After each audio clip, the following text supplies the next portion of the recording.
And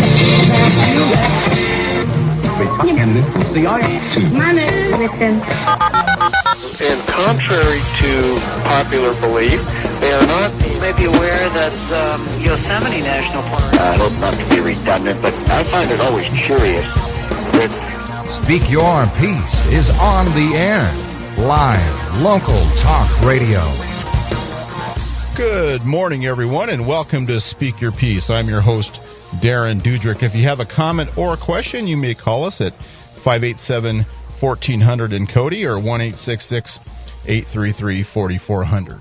Speak Your Piece is brought to you by First Bank of Wyoming, your home lending partner in town, and Mountain High Health Foods. For health foods, vitamins, herbs, books, anything for healthy living, stop by Mountain High Health Foods, top of the hill in Cody. Once again, the phone numbers 587-1400 and 1-866-833-4400. When calling, we ask callers to please tell us your first and last name.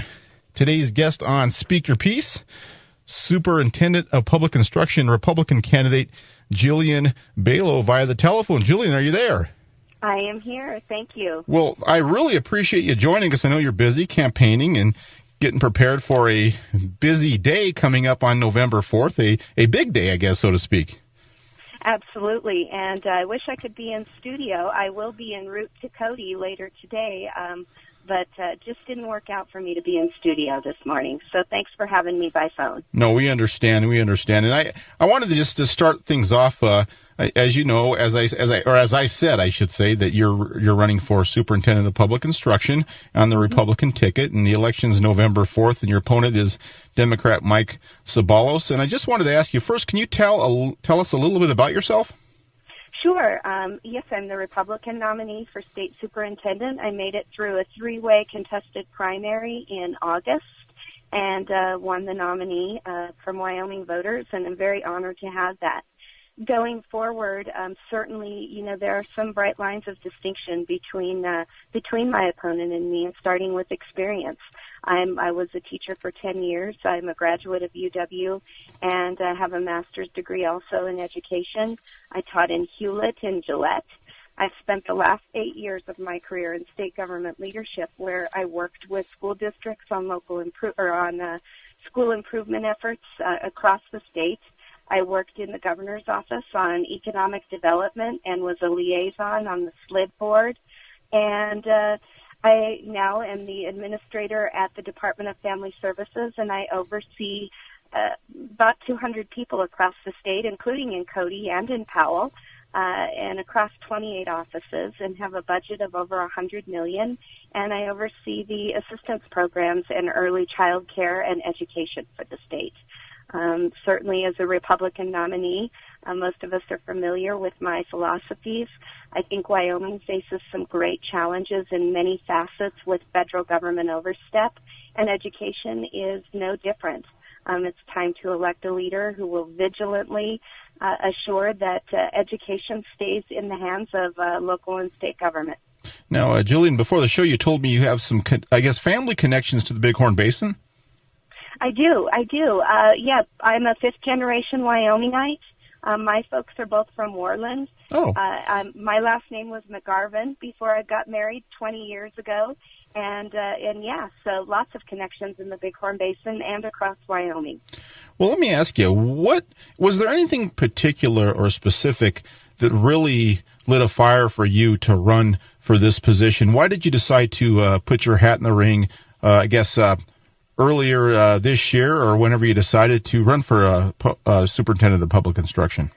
Well, that's a great question, and it was about a year ago that I started really seriously thinking about this. As a parent, as an educator, and as a state leader, I knew we could do better than what we were doing and what we've had. We've had a Department of Education that's been mired in controversial politics, and a lot of important decisions haven't been made at the state level that could help propel Wyoming education. Fortunately, local school districts are doing a great job educating kids, and they deserve to have a Department of Education and a state superintendent who advocates for quality instruction and quality education. I knew that with my unique skill set as a seasoned teacher and a government leader and a conservative, that was the answer for Wyoming. And so I threw my name in the ring, and it certainly has come at a cost, both financially and personally. I have 2 school-age kids. I have a 9th grader and a 3rd grader. We were fortunate; they spent most of the summer on the campaign trail with me. But it's hard these last few weeks to be away and be campaigning, but it's worth it. I'm doing it for my kids and all kids in Wyoming. You know, when you run for a position like this, you know, some people would say one of the I guess an important qualification is the fact that you are a mom, you were a mom, or whatever the case might be for the person. And in your case, you have kids in the school system, in Wyoming schools. So besides that, what other qualifications do you feel you have that would make you the right choice for this position? You know, I guess first of all, it's tough to be a general if you're not a soldier first. And I've been that boots on the ground teacher in the classroom who's coming in at 6 o'clock with kids homesick and maybe me with a fever to prepare lesson plans. I've done bus duty. When I was getting my master's degree, I worked with teachers and leaders to align curriculum and standards and teaching materials. I've been there. I've been in the classroom. I've been at the district level. And I've been a policymaker in state government for the last 8 years. So from the classroom to the boardroom to the floor of the legislature, I've got those deep connections, I've got that expertise, and I've got that knowledge. And that's so vitally important right now because in addition to healing a pretty fragmented Department of Education and system in general, another important responsibility is going to be moving education forward and setting a collective vision for education in Wyoming. And that's tough to do if you haven't been that boots on the ground. One thing that I've proposed is creating a 10-year plan for education that really transcends political elections and political controversy. And that needs to be very inclusive, and that needs to be very cognizant of the relevant education issues. And again, it's hard to do that if you haven't had that boots on the ground experience. Now, you've recently criticized your opponent, Democrat Mike Sabalas, including a fundraising letter, an alleged fundraising letter that went statewide that says in part that he's a liberal influenced by Washington, D.C. and funded by unions. Now, those kind of words, are you worried that something like that might hurt you on November 4th? You know, I'm not, and here's why. He's a Republican, I'm a Democrat, and we have different views about education. Unfortunately, those have not come to see the light of day. As a Democrat, there are fundamental differences, and as a Republican, we have very different platforms. The Democrat Party on a national level is funded fairly heavily by groups and unions and lobbies that don't concur or coincide with Republican platforms, and it's important to point out those philosophical differences. With respect to the fundraising letter, that was a letter that went out to my Republican base, a private list of Republican donors, and my opponent chose to make that public. The other side of that story is that the Democrat Party in Wyoming went to social media, used my handicapped father and my children as political footballs, and I didn't take that public. That happened last month, and I didn't make an issue of it. That stayed in my family. That stayed where it needed to be because I wasn't going to go there. I wasn't going to allow that to get in the way of the educational issues that are most important.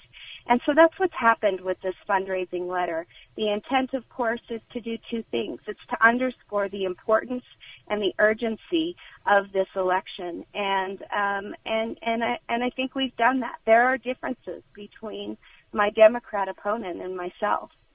Okay, now, if you were to break those down, what would they be? What are some of the major differences?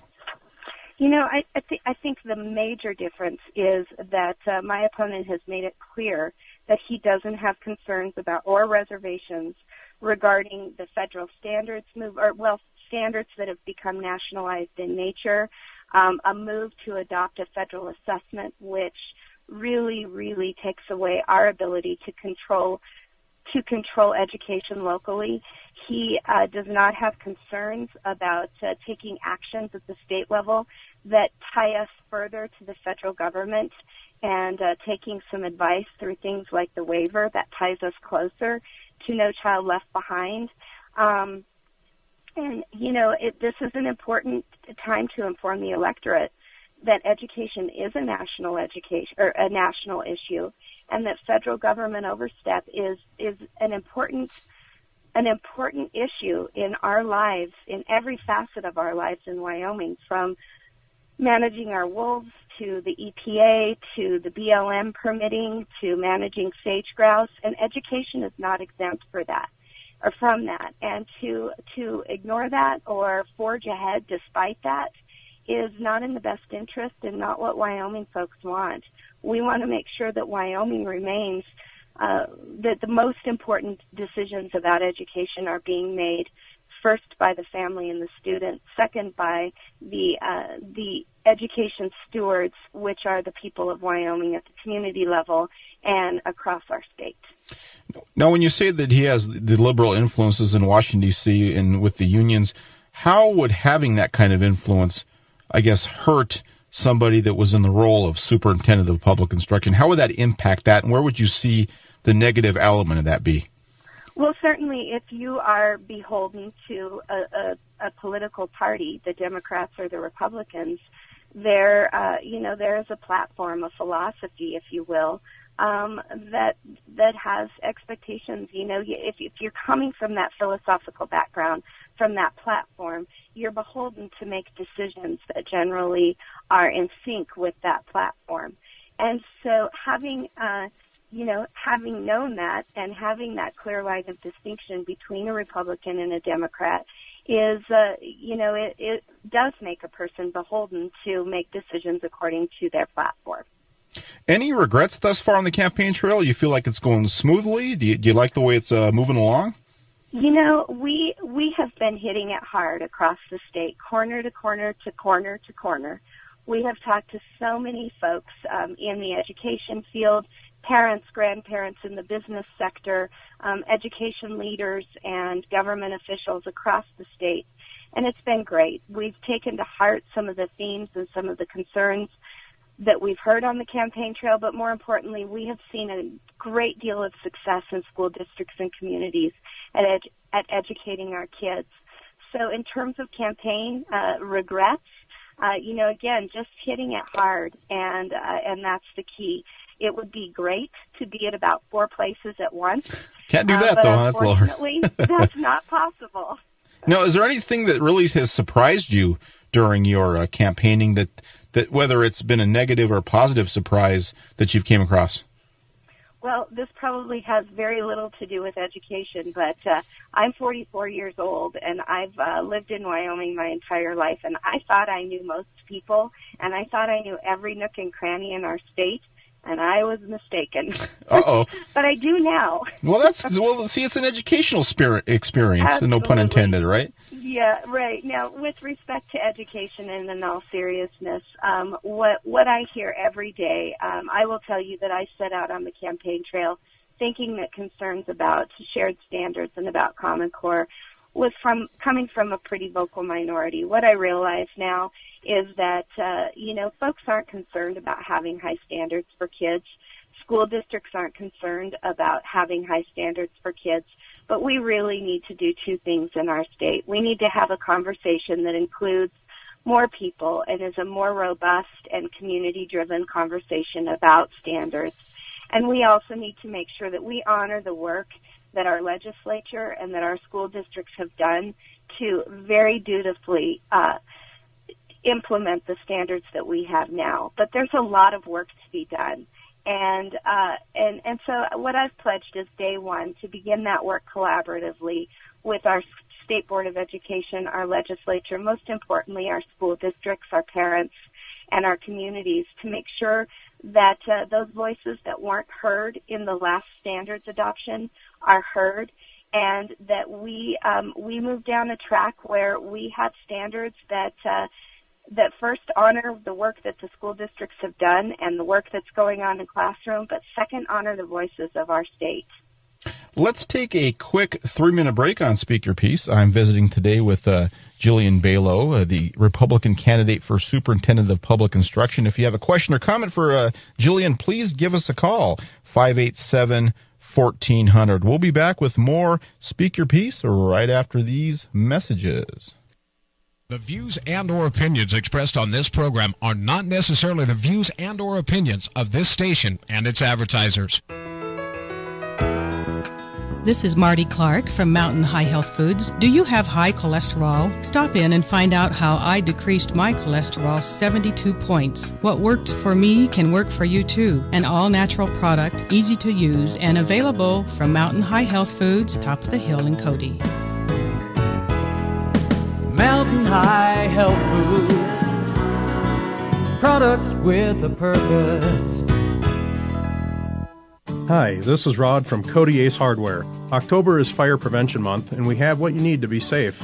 A First Alert photoelectric smoke alarm is just $7.99 after $5 instant savings.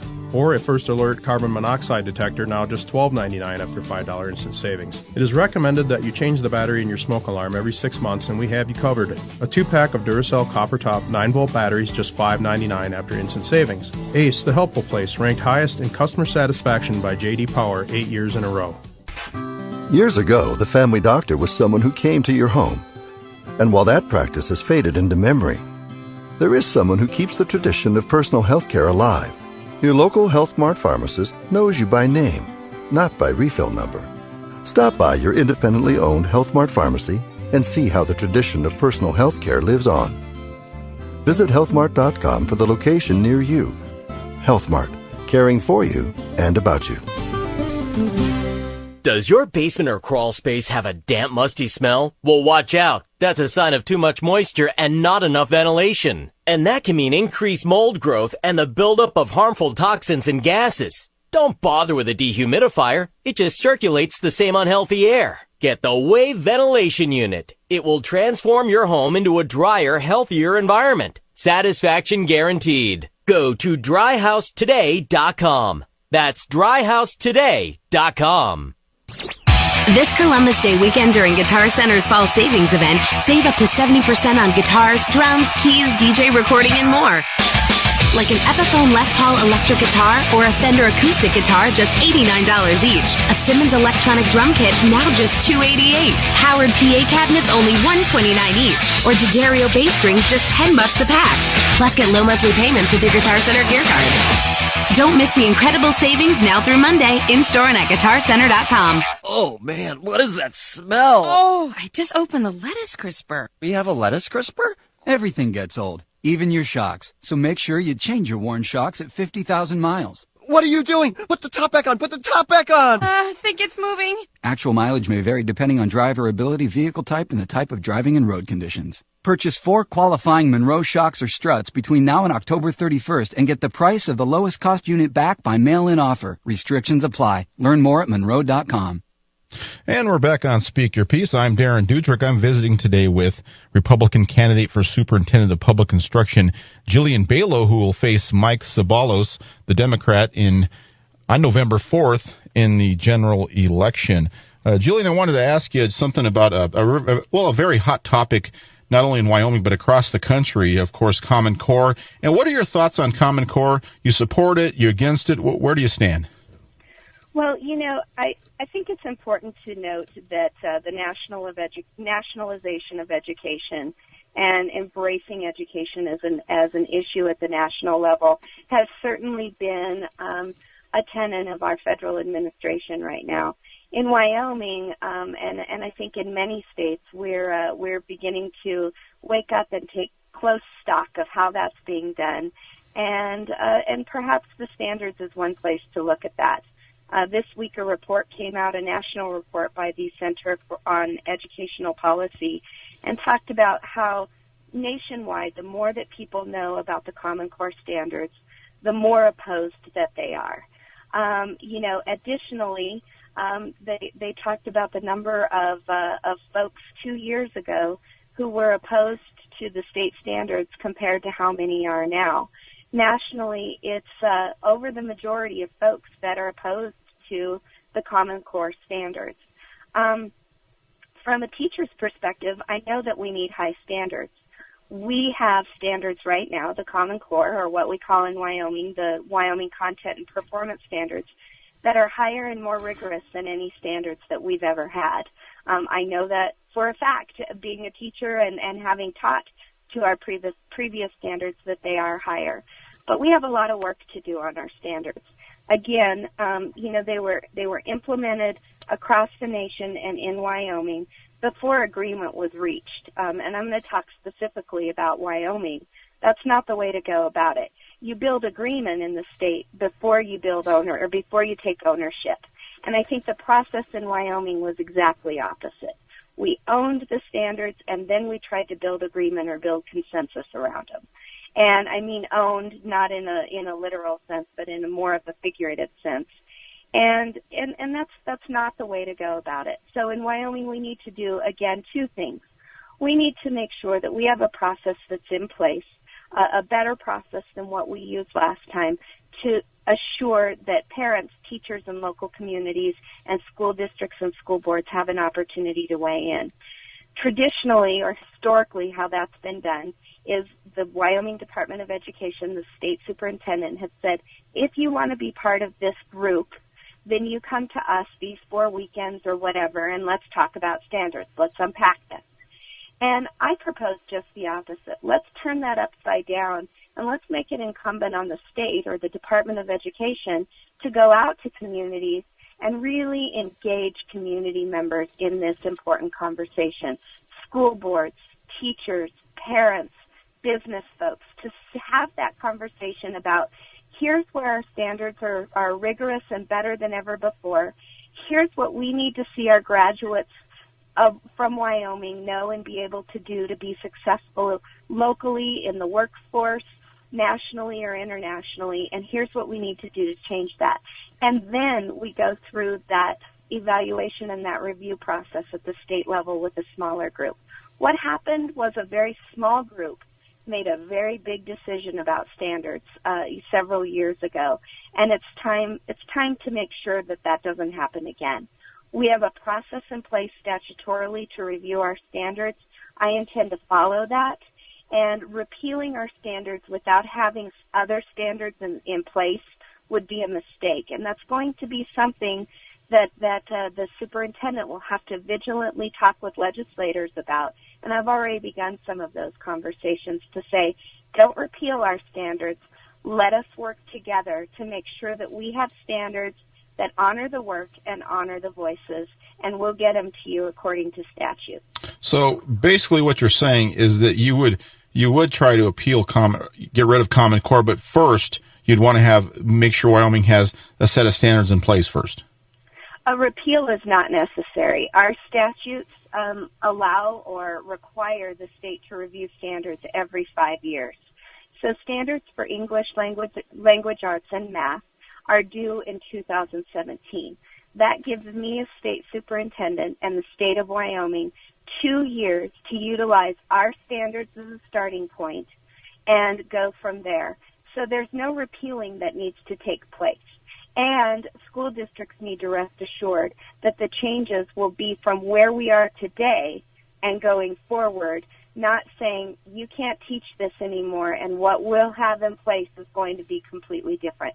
That is not the way to go about it. That's not what's best for kids. That's not what's best for school districts that have invested much more than they expected into implementing the standards that we have. So you're saying keep the standards we have. Just maybe when it comes up for to fix them, you would adjust them to how it fits Wyoming best. Yeah, the argument is partially about standards, but it's more about the process that we got wrong.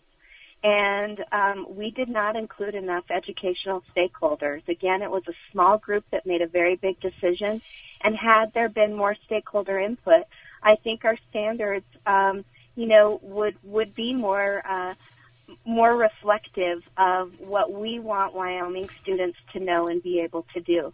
And of course, Wyomingites want our students to know and be able to do or be able to have the skills to compete locally in the workforce, in college, nationally and internationally. We want robust and rigorous standards. And what we've seen over the last few years is that many states have substantially changed or dropped the Common Core standards, and many states are looking at repealing them. Repealing would cause irreparable harm to our school districts that have worked so hard to implement them. So we need to work with what we have right now, and we need to make sure and go from there and have a better process so that we have standards that reflect what Wyomingites know and what Wyomingites should have weighed in on 4 years ago but didn't have the opportunity. What specifically don't you like about Common Core? You know, I'm an English teacher, and I'm going to just speak personally. There are a lot of places in the English standards where, for example, grammar is taught at a later grade rather than an earlier grade. And I think that those are places that we need to look at. More importantly, there are places where I feel like the standards that we have now overstep on what ought to be school and local board decisions. For example, a suggested reading list. It's not a required reading list, but it doesn't belong in the standards framework from the state level. School districts can access that on their own, and they can make decisions about reading lists. In general, when I talk to folks, there are several reasons that they're opposed to the standards that we have. For some, it's the standards themselves. For some, it's that loss of local control that they either see now or see coming down the pike. For some, it's that attachment to a national assessment or a national movement. So as state superintendent and facilitating that conversation, we need to be very cognizant of those concerns out there and not bury our head in the sand and forge ahead with what we've got now. And, you know, again, that's a major difference between my opponent and I, who really believes that the process was adequate and that the standards that we have are good. And I agree that they're good, but they could be better, and they do need to reflect the voice of Wyoming. Not to say any school district in Wyoming would do this, but I think it was in California.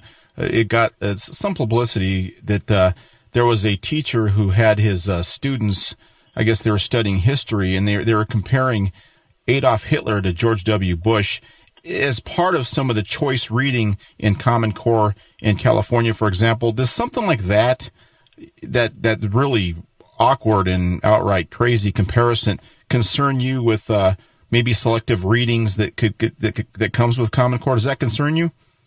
Well, first of all, that's just poor teaching. Second of all, it doesn't concern me. I have worked with every school district across the state in several different capacities with respect to literacy and school improvement. And school boards are elected by their communities to help facilitate some of those important decisions. The situation in California is unfortunate, and that's poor teaching, and I'm sure that local district took care of that swiftly and effectively. And, of course we want to try to prevent those things from happening, but no, I can't see a school district in Wyoming that would allow that jaded or one-sided teaching.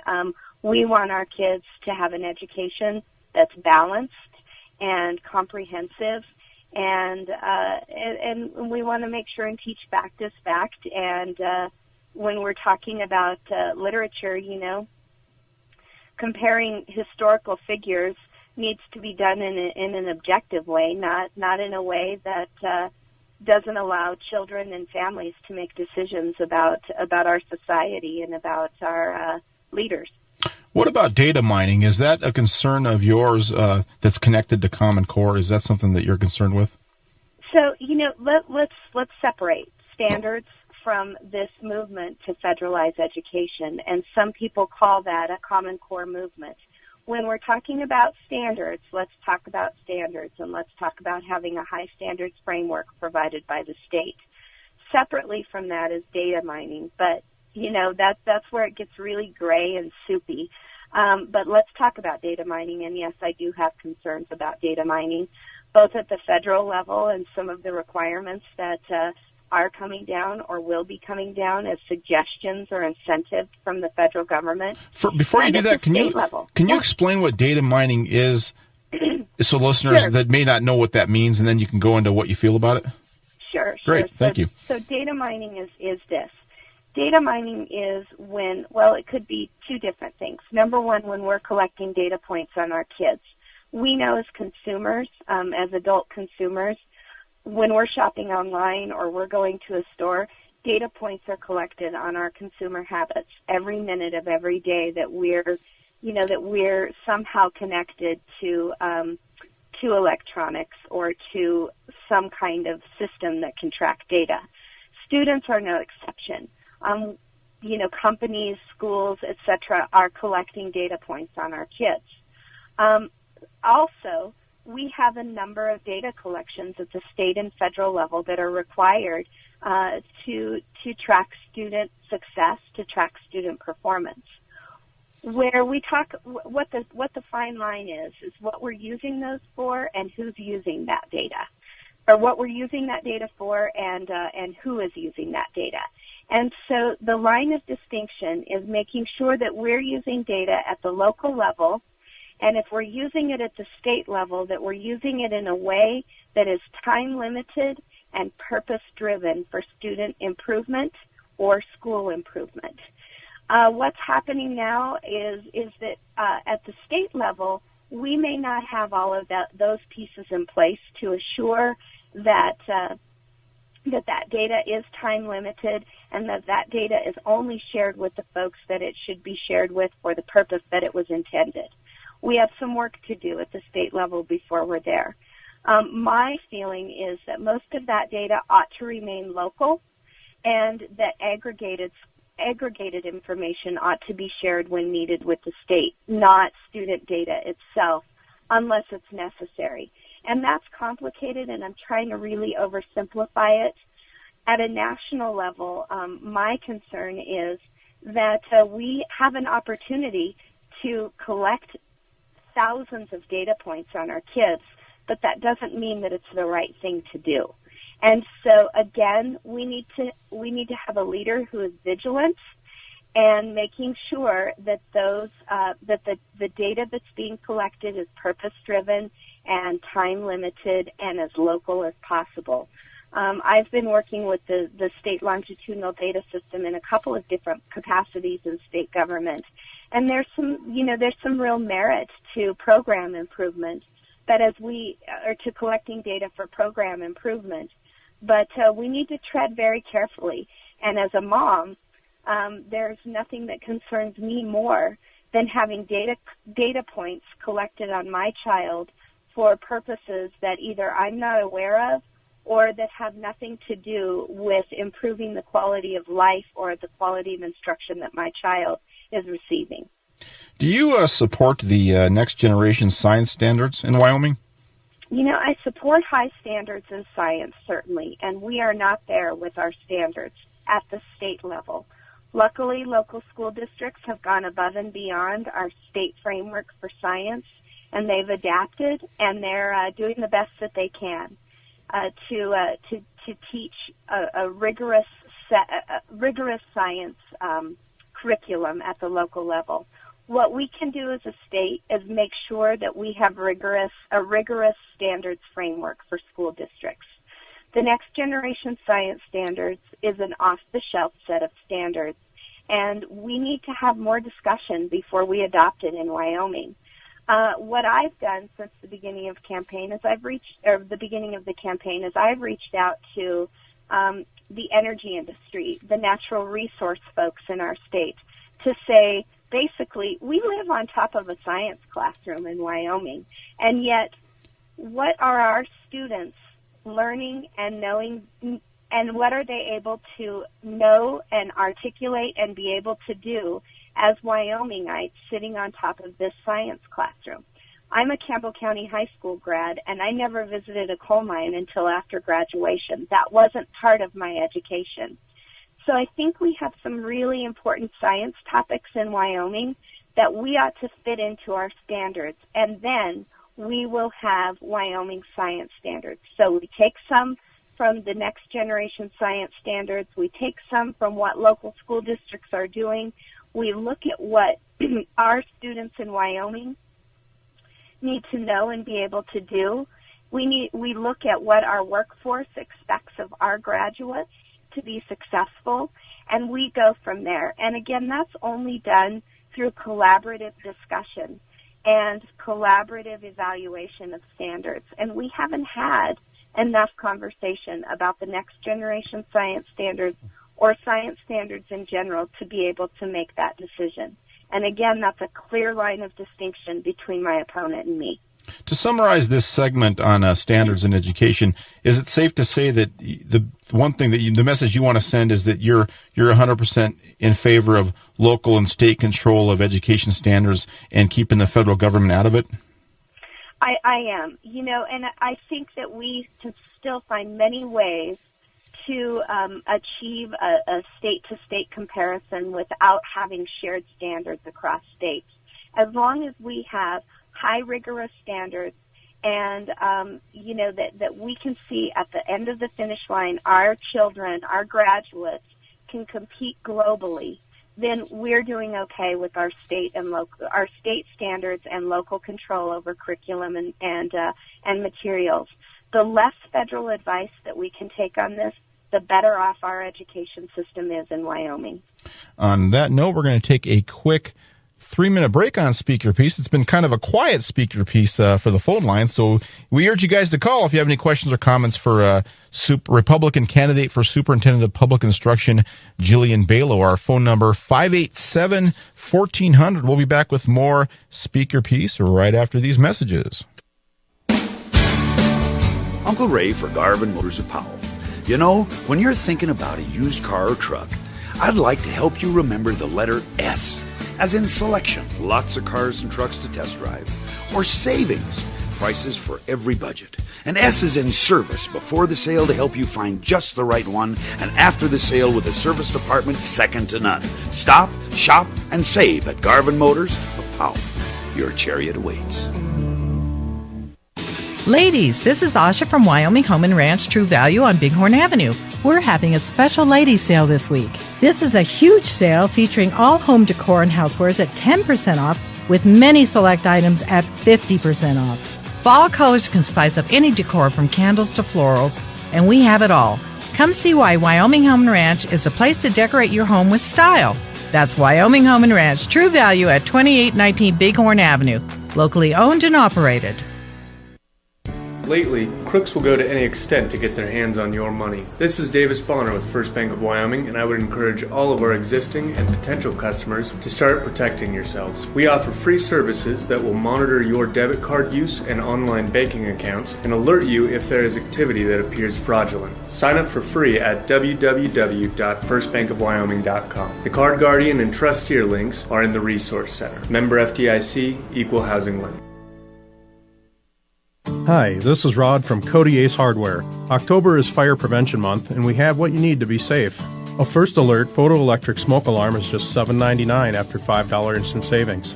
Or a First Alert carbon monoxide detector, now just $12.99 after $5 instant savings. It is recommended that you change the battery in your smoke alarm every 6 months, and we have you covered. A 2-pack of Duracell copper top 9-volt batteries, just $5.99 after instant savings. Ace, the helpful place, ranked highest in customer satisfaction by J.D. Power 8 years in a row.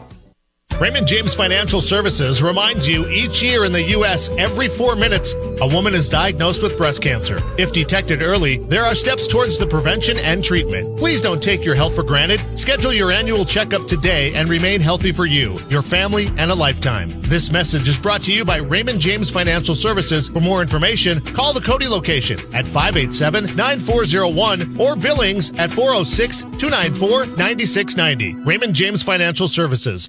3A West Conference play continues over the Cody High School varsity football gang away from town this Friday, and Bighorn Radio Network has it. Listen to KODI 1400 AM that night at 7 again as those particular Broncs do battle versus the Jackson Hole High Broncs. Live games are made possible with help of Denny Menhol, UW Outreach, plus Pinnacle Bank. It's those CHS Gritters in Jackson Friday, getting kicked off about 7 p.m. through KODI. We're back on Speak Your Piece. I'm Darren Dudrick. I'm visiting today with Republican candidate for Superintendent of Public Instruction, Jillian Balow. She'll face Democrat Mike Sabalos in the November 4th general election. We have Jillian on the phone with us today. And Jillian, I wanted to ask you, what happened with the whole Cindy Hill thing and the Senate Bill 104 and stuff like that. You're running for this position. Do you have any concerns, if elected, working with the legislature, that kind of thing? And what are some lessons and some stuff maybe you learned, things that Cindy did right, and Cindy, maybe some things that you would have done differently if you're elected? You know, certainly that is a great question that I reflect on every day as I have my windshield time going from community to community. And, you know, the courts have spoken about SF 104 several times, and clearly the legislature overstepped with the passage of SF 104, and it's in our rearview mirror. I think we all have lessons learned from that. What I think, who I think got caught in the crossfires of all of that was school districts and communities. When we shelved a whole bunch of important education issues and decisions that needed to be made in favor of talking about sort of that important SF 104. And we did have a lot of important conversations, but I'm afraid that they came at a high cost to our education system. So immediately in moving forward, there's some rebuilding of trust and relationships with the legislature and with the people of Wyoming that needs to take place. I've been working with the legislature now for 8 years, and I'm honored by the credibility that I have with them and the ability to work together with them. Is it always peaches and cream? No, we disagree, we debate, and it leads to a better outcome. I think in the current administration that exists now, winning became much more important than being right, and I'm talking about the Department of Education and the state superintendent. And therefore, that rigorous or robust debate did not lead to productive outcomes for education. So that's one thing that, first of all, I take in to the office, that I have been able to work with our legislature and with government entities and with communities to affect positive change. But also, there is that idea that we work together. I was at a joint education meeting just last week, and there were some great conversations going on about assessment, about student performance. And what was missing, glaringly missing, is the state superintendent from the Department of Education, who was consistently sharing and conveying a vision with both the legislature, the public audience, her staff, and the consultants who are working so hard to bring us information about Wyoming education. So, what I again will take is that understanding that we need to have a clear vision. What I propose and what I have from the beginning is that, number one, we set up we reconvene a teachers cabinet that was disbanded almost as soon as the power of Superintendent Hill was reinstated last spring, or this spring, I should say, and that we really reconvene several other cabinets or groups so that the department can receive unfiltered information from communities and from school districts about education. The second thing that I've proposed from day one is that we pull education stakeholders who may not have had a place at the table, including school districts and our teachers association, our superintendents association, a whole host of education partners, parents, and we pull them together and say, what are the gaps that you've seen? What does our vision for education need to look like? We've been very successful in this state at creating 10-year plans for issues like homelessness and energy, and education should be no different. We need a 10-year vision and plan and we need to take collective responsibility for that 10-year plan as a state so that it transcends political elections and controversial politics. This won't be my plan. This will be Wyoming's plan. And that's the difference, I think. I'm not pushing a political agenda. I am in this to do the right thing for the right reasons. And I'm in this so that I make sure that my sixth-generation Wyoming children and all the children of Wyoming have an opportunity to succeed and be prosperous in Wyoming or wherever they choose to go. And controversial politics at the state level is not part of that equation. As I'm sure you probably know, there's this growing coalition of school districts in Wyoming that are saying the legislature has been shortchanged in Wyoming K-12 funding by about, I think it was $151 million in recent years. Do you support that coalition? Do you think that's true? You know, this has been something that's come up and actually gone to the courts in the past, and it's a really important conversation. You know, school districts through the recalibration process receive money, and included in that funding model is cost of living adjustment, or COLA. What has happened is that school districts have really been pigeonholed to allocating their local resources to meeting the guidelines of No Child Left Behind and the requirements of having every student proficient by the end of this year. Sometimes that comes at a cost. You have to kind of, you know, make those decisions at the local level to rob Peter to pay Paul, and they've really had to make some hard choices. Luckily, we have a recalibration process that's clearly lined out in Wyoming statute, and it is the responsibility of the legislature to make sure that school districts are adequately funded. This is a debate that will take place in front of the legislature, and I look forward to weighing in. You know, this is definitely a school district issue and a concern, and we need to make sure that those discussions and debates in front of the legislature are productive, and hopefully we can avoid a costly court case. Go ahead. Sounds like you were going to ask. Actually, something. no, we got a phone call. We're going to go to the phone line. Okay, great. Caller, please state your first and last name. Hi, it's Jerry Hockhalter. Hi, Jerry. Hi. Jillian, I just wanted to say thank you for running. It's refreshing to listen to you on the radio today, and I think you're going to be a great leader in education in Wyoming. Thank you, Jerry. I really appreciate that. And, you know, I think that this job is just so important, and that this race in particular in Wyoming right now is perhaps one of the biggest and most important races on the ticket. And I'm excited to see how it turns out. And I really believe that that my skill set and my leadership success and experience is something that we haven't seen in a candidate in a very long time. I have a proven record of streamlining government, making it work better for people, reducing bureaucracy, and saving taxpayer money. And I intend to take that into the office with me. I've turned away federal funds when they don't align with our state goals, and we need someone with that experience, that vigilance, and also that boots on the ground experience as an educator. So I appreciate your support, Jerry, and I thank you. Okay, thank you, Jillian. Good luck. Thank you. Bye-bye. Thanks for calling. Okay, and I wanted to ask you another thing too, Jillian. We got about 7 minutes left here on Speaker Piece. I wanted to just ask you what you thought about K through 12 funding in Wyoming. As you know, Wyoming leads the nation in that. Do you think we spend too much on funding? A lot of people say though you don't fix education by throwing money at it. Is that true?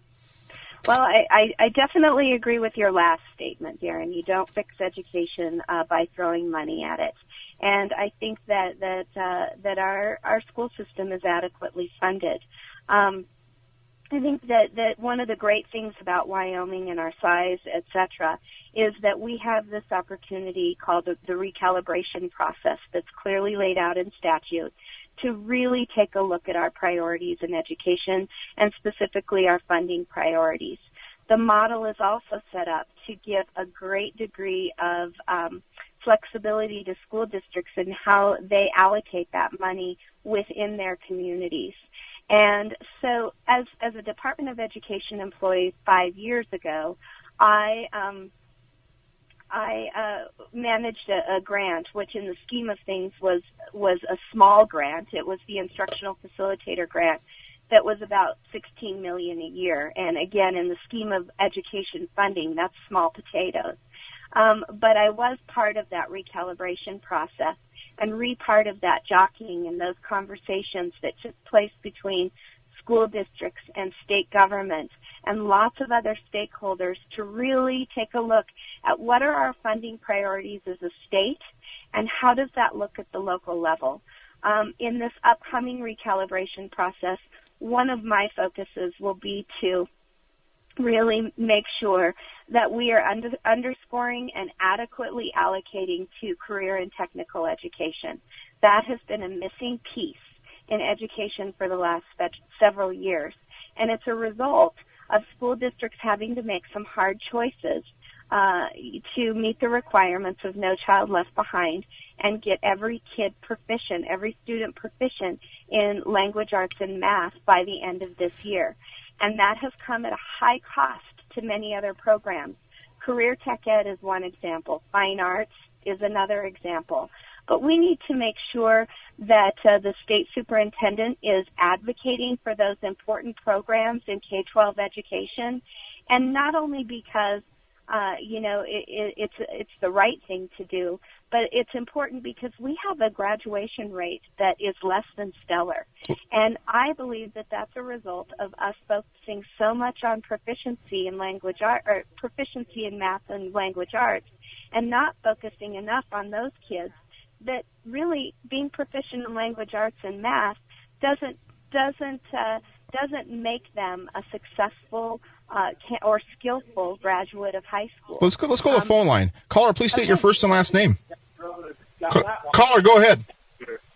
Caller, you're on the air. Go ahead. Hi, I have a question for Jillian. What was your name, ma'am? This is Christy Hooley. Hi, Christy. Hi. Yes, my question is concerning the recent letter that included the Attorney General's opinion on parents being able to opt their children out of high-stakes standardized testing. And I'm quite concerned that is leading to people believing that they cannot opt out. And I do know that there is no statute in place for this. I'm wondering what Jillian's opinion is on this and how she feels about it. Thank you. Go ahead, Jillian. That is such an important question, Christy, and I so appreciate you bringing that to the table today. So just so all listeners know, the Wyoming Attorney General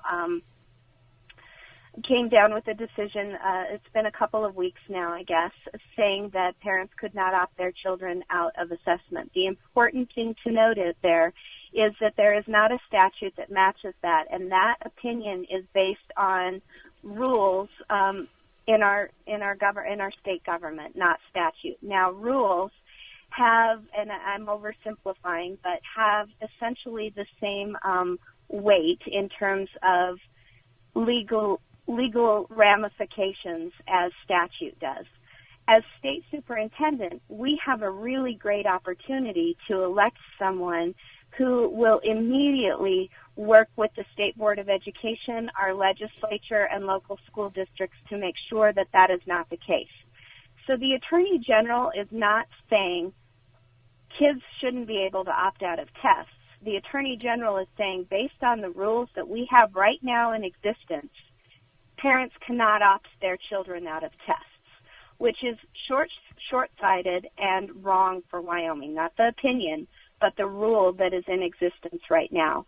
So as state superintendent, I will work diligently to make sure that the rules and statute, if need be, assure that parents can opt their children out of assessments because that's the right thing to do. There are extenuating circumstances why children need to be opted out of assessments, and that needs to be a parental choice. Again, I am a big believer in that the most important decisions about education take place around the kitchen table and then by the school districts and communities and the other education stewards in our state. Hey, Jillian Balow, I want to thank you so much for joining us on the air today, and I want to wish you the best of luck November 4th. Darren, thank you so much for having me on this morning. I so appreciate the opportunity, and I'm going to ask for everyone's vote on or before November 4th. Early voting and absentee voting is already underway. Learn more about me at my website or on Facebook, and just again encourage everyone, Republican, Democrat, everyone, to get out and vote. Thank you, Julian. Of the Bighorn Radio Network. For Darren Dudrick, we'll see you Monday on Speaker Peace.